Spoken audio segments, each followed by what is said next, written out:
अस्सलाम वालेकुम वरहमतुल्लाहि वबरकातुहू। सबसे पहले तो आपको रब्बुल नूर शरीफ का महीना बहुत बहुत मुबारक हो। अब देखिए, जो लोग कहते हैं, अब देखिए ये ईद का दिन है, मतलब ईद का महीना है, मतलब ईद आने वाली है हमारी। अब ये लोग कहते हैं कि कुछ लोग, ये देवबंदी लोग होते हैं, अभी लोग कहते हैं कि मतलब ये ईद कैसे हुई। इस्लाम में तो सिर्फ दो ईद है, ईद उल फितर और ईद उल अजहा। तो ये तीसरी ईद कहाँ से आ गई, मतलब इसका तो कोई जवाब ही नहीं बनता है।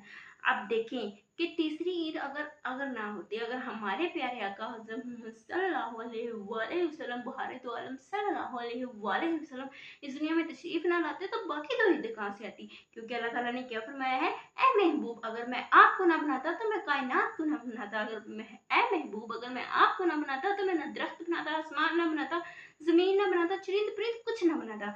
यहाँ तक फरमाया कि अगर महबूब मैं आपको ना बनाता तो अपने रब होने का इजहार भी ना करता। तो देखिए, अल्लाह अज़्ज़ व जल क्या फरमा रहा है कि अपने महबूब के सदके ये सारी कायनात